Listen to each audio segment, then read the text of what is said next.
So just kind of looking at, I guess we can just briefly look at this. Paulie, do you have it pulled up? Yeah.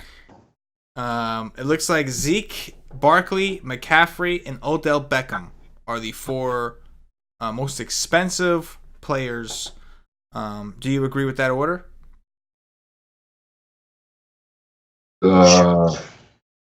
Sounds good to me. I think I would put Julio ahead of Odell. A lot of guys ahead of Odell. I don't think he's proven to be like the top guy, but otherwise, yeah, I'm fine with it. Yeah. I don't have anybody. Yeah. Bro, how is Odell like? Listen, Odell Beckham is phenomenal, but how is Odell Beckham 8-1? Hasn't played it down for that team, and Jarvis Landry, who was last year's number 1 receiver, is 5'6", 5,600 for Jarvis Landry. Because motherfuckers just don't like him, right? That's the only explanation, right? And because he's number 2, he's not as good, so his volume's going to drop. Yeah. Well, we're assuming that. We assume his volume is going to drop. But if the efficiency goes up, I think there's a world where and then they're playing like a team like Tennessee. So assuming that they throw their best defensive secondary scheme to shut down Odell Beckham, I don't know. I just feel like they kind of. I would have liked to have seen them, at least in week 1, be a little closer together. I want to see Odell more expensive. I agree with that. But I think the bridge should have been a little more narrow until we actually see it. Right? Landry at least had a year with Baker Mayfield. You know what I mean? I don't know. Mm-hmm. I don't know. What are some of the other... So the first thing I noticed was Tampa Bay, right? That's a team that got passed all over, right? So it's like San Francisco. Who's their receivers? And I isolate it. There's not a receiver over 3K on the San Francisco 49ers. No shit. Oh my gosh. No, hold on. I'm looking at Tampa. Oh, okay. Pettis is 5'4", and then Goodwin is 4K. I know that there's no one there, but that was something we picked on all year last year. Yeah. And maybe it's Kerry Kittle at tight end that we end up playing, but that was a good matchup last season.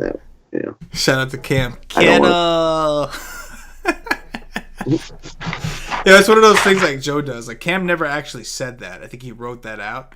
And for some reason, I just picture Cam saying it like that. Kidda. I don't know why. It's like what Joe did with the AOs and Paulie. And now it's like a thing. Now we all do it. And but Paulie never actually said that before. I love it. But that's an interesting point about San Francisco in terms of value. Aside from Kittle, that could be a situation we could certainly look into. Looking at some of the quarterbacks, Pat Mahomes 7-2, all right, against Jacksonville. In Jacksonville. Yeah, good D. Just a week 1 bomb. Just bam. There you go. Everybody's dying to play Mahomes. You want to play Mahomes? Play him against these guys. On the road. I think he went for 5 touchdowns against Jacksonville last year, almost positive. So I would still play him. He was the best player in fantasy last year. I'll be playing a lot of him. No, man, all season. I'm with it. He had a 20 against them when he was at home. 20 DraftKings points. 20.82. Did he play him? No, that was no, only once. They're not in the same. That was it. This time he'll be in Jacksonville. Interesting. To see what do you? I know it's early, but what do you guys think his ownership will be? Last year, it was never as high as I thought it was going to be. Because the bottom line is he was more expensive, and people were comfortable punting or going down at quarterback. So I would always go into it thinking Mahomes is going to be mega chalk, and he would be owned. He would be somewhat chalky, but it was never as high as I thought he would be. And now, again, 7-2 is not a terrible price for a guy like him with this kind of upside, but it is Jacksonville on the road. What do you guys think his ownership will be? It depends on the running back value. If Melvin Gordon holds out, if Zeke holds out, another big injury happens and we have these min-price guys, then he'll be extremely popular. Yeah, that's a good point. Your boy Marlon back, 5'6", Paulie. Disrespect on your boy. Against the Chargers. Yeah. I'll tell you what, that game, week 1, Indy at the Chargers is probably the most underrated game of the whole week. You have 2 teams that are Super Bowl contenders playing week 1, and nobody will really be talking about that game at all. Everybody's going to the big teams. I do wish the game was in Indianapolis, though. Put them in that dome. Oh, yeah. Let them go. You know what I mean? Put them in that dome. Let them go.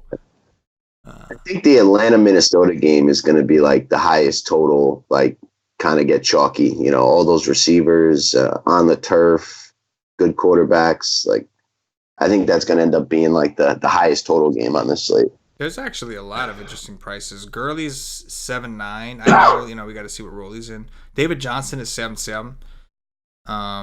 Leonard Fournette against Kansas City is 6-1. Dalvin Cook only 6K against Atlanta.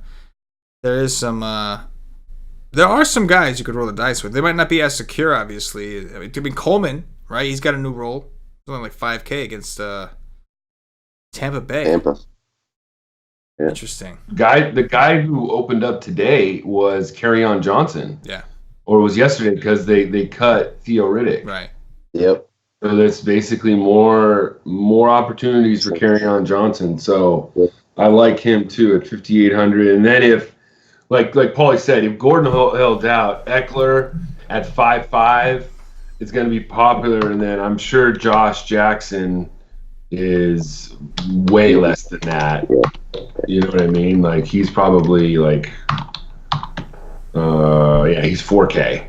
So if we saw what he could do in a little limited time last year, so I would imagine if Gordon held out that the split would be kind of the same.